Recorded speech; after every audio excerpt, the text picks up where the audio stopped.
Ndichikutambirai zvekare pano paHatirare 263 pano pachange ndichikuzivisai manews updates ezvinhu zviri kuitika munyika yedu yeZimbabwe. Kana uchiri munyowani pathis YouTube channel, kusubscribe mahara wotena on the notification bell so that patinodzoka neimwe post uchange uchingozvionera. Panapa uchange uchiona manews updates ezvinhu zviri kuitika munyika yedu yeZimbabwe. Saka gara wasubscribe nguva iripo, usadye manonoko. Vadikani, kana wapedza kuona this video azvireve kuti wapedza kunzwa first update, azvireve kuti maupdates achona apera. Maupdates epanapa togona kuuya nawo ari 2 pa same video kana 3 pa same video. Zvichireva kuti tinouya nawo tikamabatanidza kana uchiri munyowani. Malikes enyu akakosha futi zvikuru. Vadikani, pane Mpinga, murume uyu yanga iri mhene, anga achizikanwa kuti ane mari. Anga achishedzwa nezita rekuti John Tafara Madzikatire. Murume uyu zvanga aine mari, murume anga aine vana 2. Ane vana 2. Murume uyuyu anga ndorine mukadzi wake, anga achigara kuCaudrey Park, ndoko anga achigara. Imomo muCaudrey Park anga ane girlfriend rake. Ane girlfriend rake raifambidzana naro. Murume uyu awanikwa. Murume uyu ane girlfriend rake imomo muCaudrey Park, awanikwa akafa. Statement rabuda nderekuti akomita, azviuraya, ndo statement iri kubuda. Statement iri rabuda, murayiro wazviita murume uyu azvishudha nepfuti mumusoro ende azviurayira pamba padhuze nepamba pegirlfriend rake. Zvisinei, vanhu masisi social media vari kutaura vachiti aiwa, muonero watiri kuita, girlfriend uyu ndiye anenge akaronga dhiri rekuti murume uyu aurayiwe. Ndo mutauro uri kuita vamwe vanhu. Chimwe chenjedzo yandinopa kana yambiro yandinopa kuvarume vechikuru kune vakaroora, ndatigudzikanei nevakadzi vaminavo ivavo. Zvaunorongerwa auzive nemukadzi asiri wako. Hakuna girlfriend rinokupa advice yekuti vana ndavachengetwe. Kashoma kuti zviitike. Chavanongoda kudya mari, wopera wozoshaya pekutangira. Next update ndine munamato waitirwa vaWiki neUchivhayo. Munamato uyu waitirwa vaWiki neUchivhayo, handidi kudziwedzera nyaya idzi kana kudzitapudza. Ndoda kuti munzwe munamato wavaSeWiki neUchivhayo. Waitirwa seWiki neUchivhayo. Nhasi musi weSunday vabva vangosurpriswa nemunamato vaSeWiki neUchivhayo. Hanzi vamwe vanhu munojaja zviri kuitirwa vamwe vanhu naSeWiki neUchivhayo, asi Mwari ndo anoziva. So zvada kuita kuti mupedze kunzwa munamato uyu. Wapedza kunzwa obva wataura zvaunofunga comment section. Ini saHatirare handisi kuzoregera kukuzivisai manews updates ezvinhu zviri kuitika munyika yedu yeZimbabwe. Nguva iripo, garai makabata chimuti kuti G. Kana wakachibata, pinda mucomment section obva wati Hatirare chimuti takachibata kuti G. Malikes enyu akakosha zvikuru. Muve nezuva rakanaka. Ndichikushuvirai kuti muve nezuva rakanaka kwese kwamuri ikoko, mungava mativi mana enyika vari muZimbabwe makanyanya. Much love. Mangwanani ano esvondo rakanaka kudai nyama nemweya zviri pamwe chete. Muzuva ranhasi ndauya ndichida kunyengetera pamusoro peupenyu hwaSeWiki neUchivhayo. Muzuva rakaropafadzwa kudai ratasanganiswa nyama nemweya zviri pamwe chete kune mativi mana ose enyika dzakatikomberedza. Tauya kuzonamatira nhasi kuna baba vedu vanorangarira nherera, vanorangarira chirikadzi, kuti nhasi ngatingwesei pamberi paMwari. Imi Jehovha mupe upenyu, tinokuvongai, tinokutendai nemwanakomana wamakatipa mukati menyika yeZimbabwe. Uyo mwanakomana wamakada kubva achiri mudiki kusvika pazuva rino, ngaaramba achiwedzerwa mazuva, ngaaramba achiitirwa zvakanaka.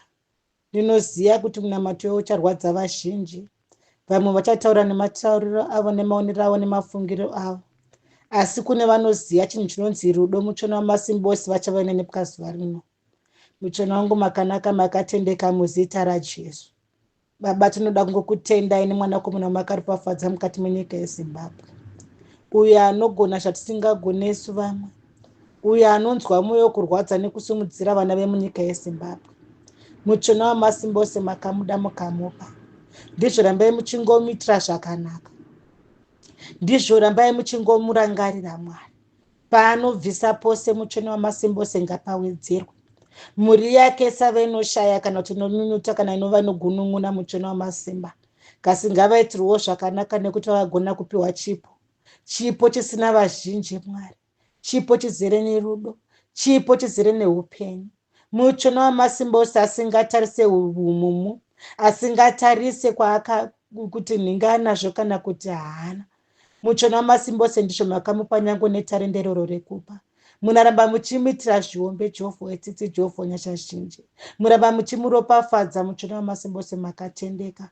Baba, ratidzei vavengi vake kuti muri Jehovha vanopa. Vari pano choshiro chidai zvaparara, vari pano choshiro chedu chichapera chete. Baba vemasimba ose muromo yavo ngainyadziswe. Isu toramba chingoti pamberi navo muchona wamasimba ose muchingovaitira zvakanaka.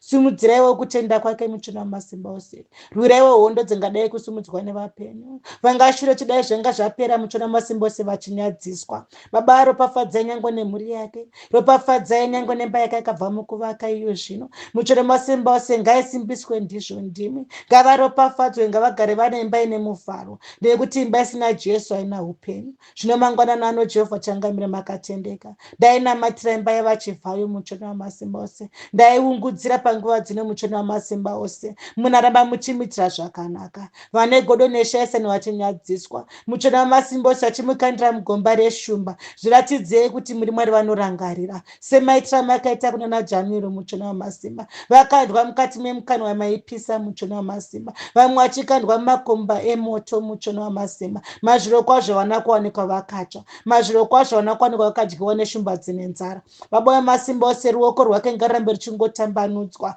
Homwe ngadzirambe dzichingozadzwa madutu nemadutu. Baba wemasimba ose, ndinoona mata panguva dzino. Tipei mwoyo wekudada navana vemuZimbabwe. Tisave nemwoyo wekushorana kana mwoyo wekushoropodzana. Muchona wamasimba ose, amwe anotorinawo matirilioni chaiwo Mwari, asi havafuke kutenga kana mawirichaya muzvipatara. Asi munonzwa vataura tidai wiki nyero dai azviita, nekuti seari kutenga dzimotikari. Ndozodzora makamupa muchona wamasimba ose. Kuna Mwari kuti kune nherera dzisiri kuenda zvikoro. Muchona wamasimba ose, kunotori nehama dzinotori nemari dzisingagoni kurangarira vana vemuzvikoro. Asi zvishoma zvaari kuita izvozvo ngazvive zvihombe mumasomo menyu. Baba vangu, ndanamata nekudzikisira vese vada kumudzikisira kuti ngavadzikisirwe katatu. Isu tinoda kumusumudzira ngarambe achisumudzirwa. Baba vemasimba ose makatendeka. Baba vemasimba ose munoziva nekugona. Kunotori namwana vanotori nemari dzinototyisa, vari kuregedza zvipatara zvichiora zvisingade kana kusumudzirwa. Vamwe vasingagone kutenga kana mamedhikesheni nekutengera muvakidzani wavo, asi mazviro kwazvo Equineiro ari kukwanisa kusumudzira vamwe vanhu nyange vari kusangana navo mumastriti,